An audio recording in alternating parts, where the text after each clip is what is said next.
Hey,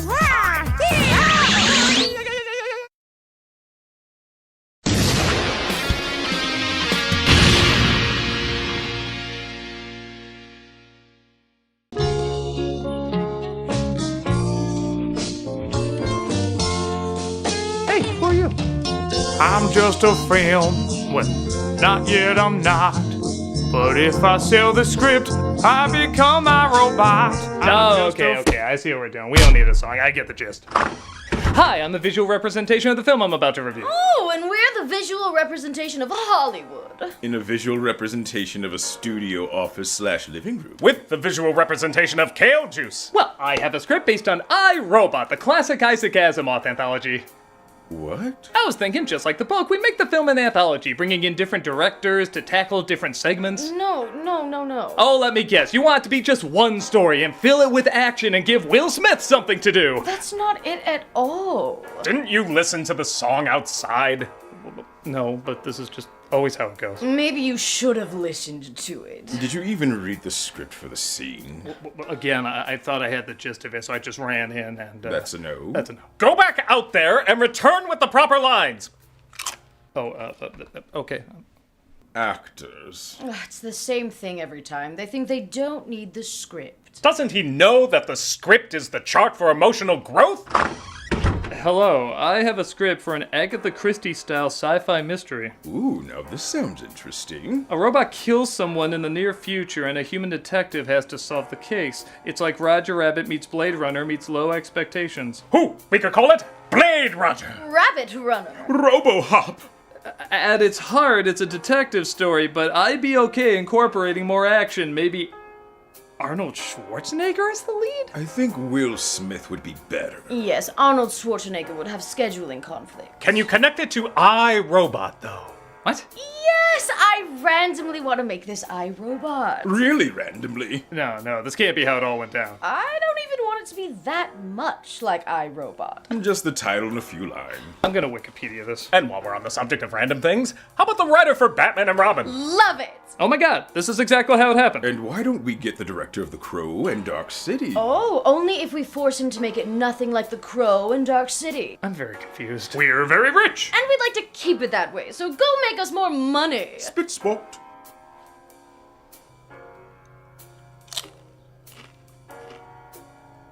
The kale was stale. So yeah, the making of this film was actually weirder than the film itself.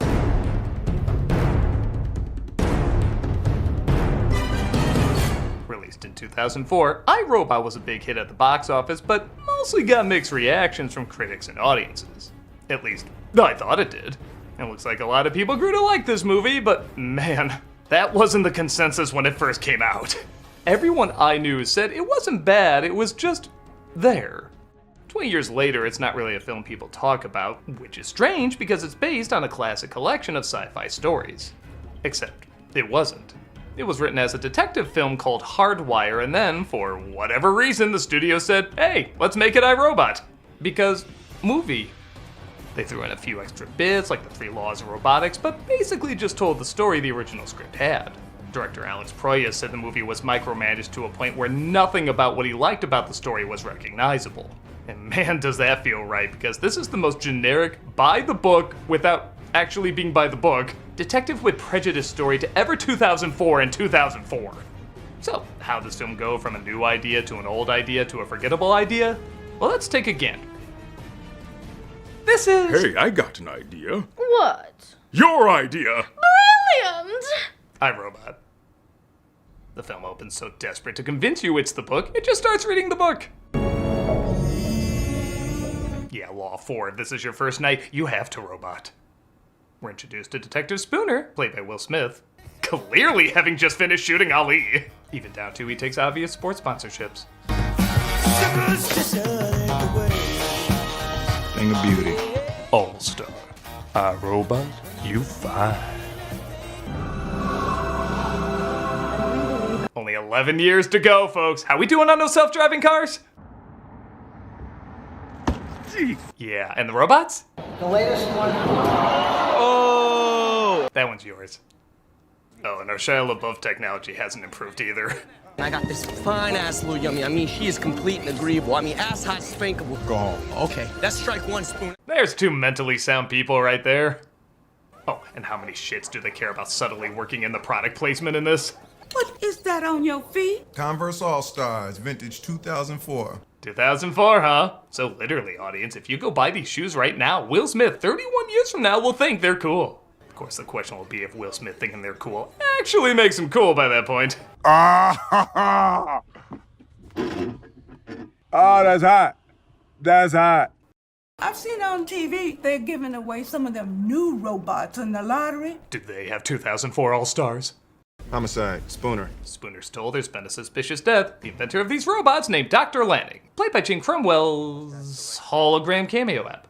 Is there something you want to tell me? You must ask the right questions. Yeah, apparently you can interview dead people if you have the right questions.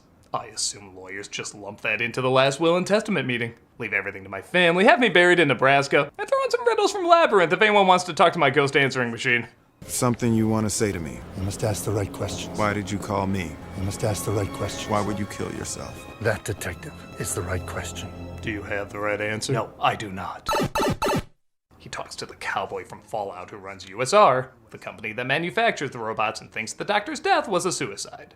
Apparently this one was programmed to call you upon his suicide. Death. Yeah, suicide is a type of death, detective. He nodded like you legit didn't know that. Lawrence told me to accommodate you in any way possible. Can we get better keying? I feel like we should be talking about Gundarks. Authorized entry. This is where I keep all my Dr. Evil wardrobe. And this is Dr. Calvin, played by Bridget Moynihan, who makes the robots seem more human. But Spooner thinks that could extend to murder.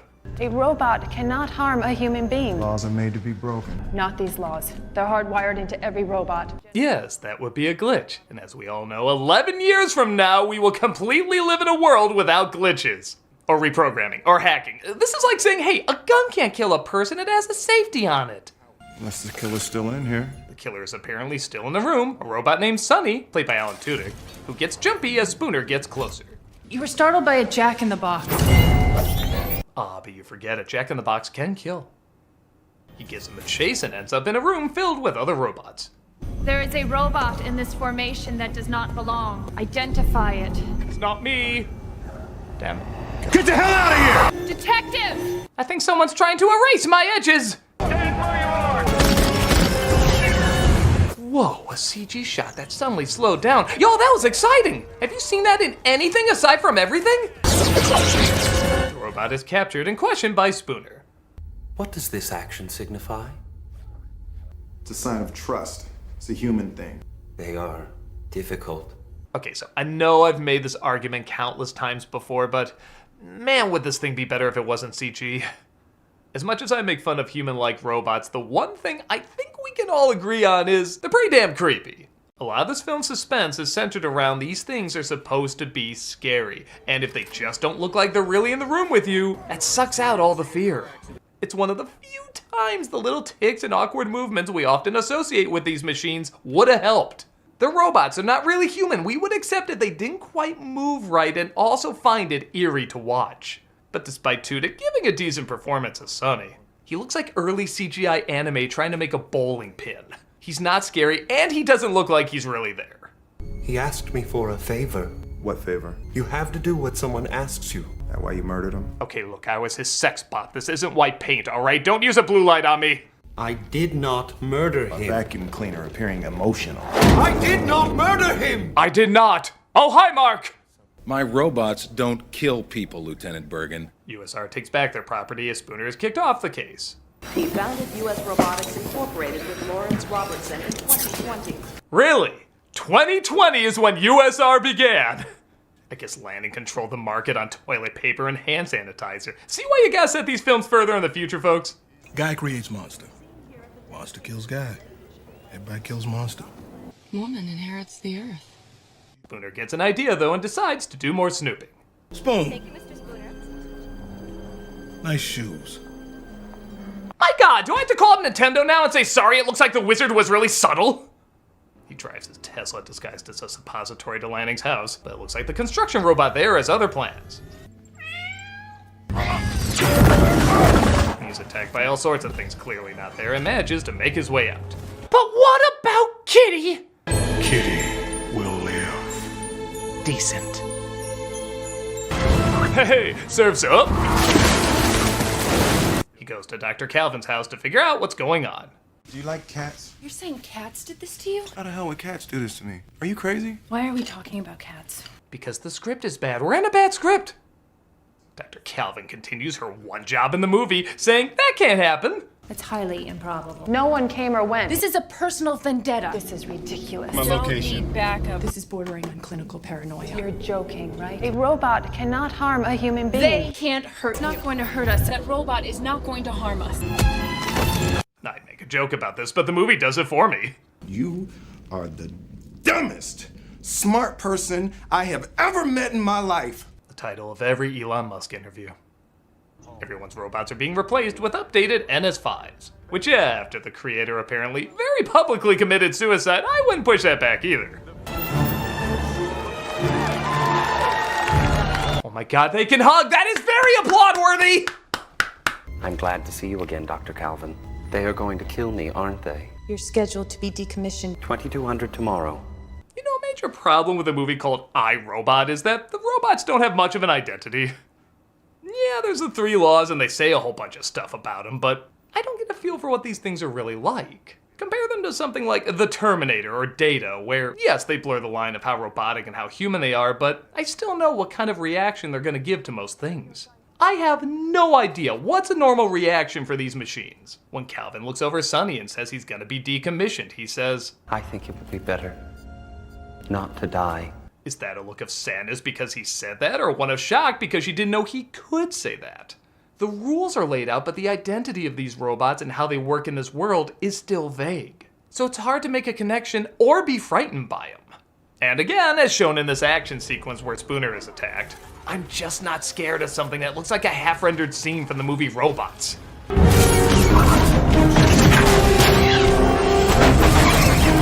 Those sneaky NS5s in there. Incredibly discreet way to kill someone. Could you not break into this guy's house and suffocate him with a pillow? You think cops are gonna look at a robot's fist broken off into Spooner's head and be like, yep, definitely suicide. Now connect his head to the rest of his body.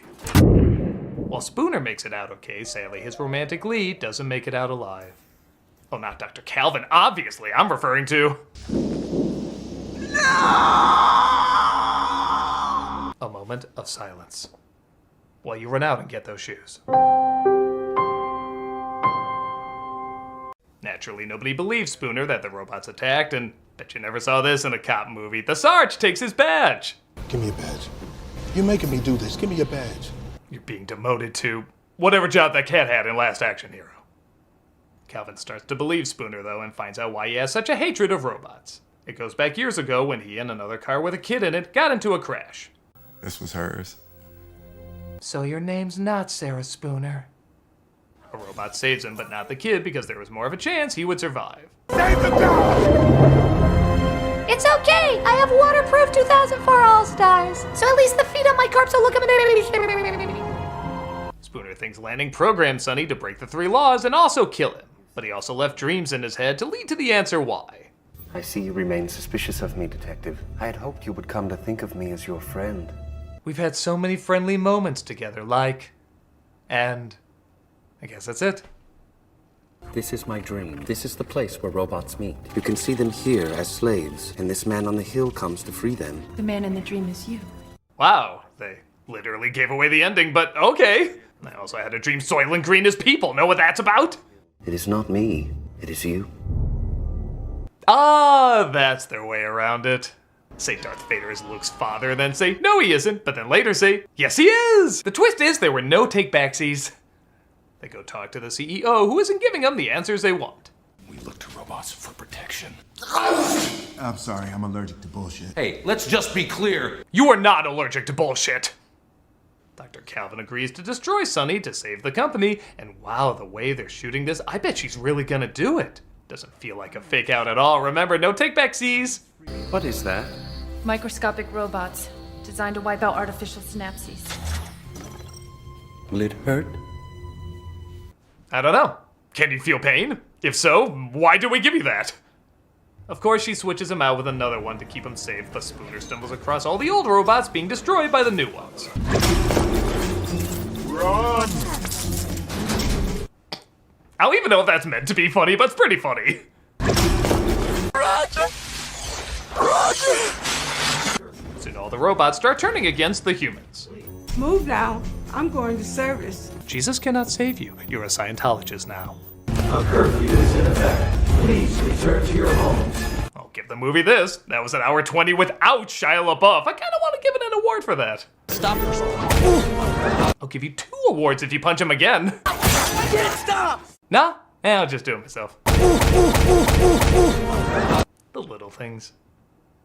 They make their way to USR, but figure out how to get in without being noticed. Service areas. No surveillance.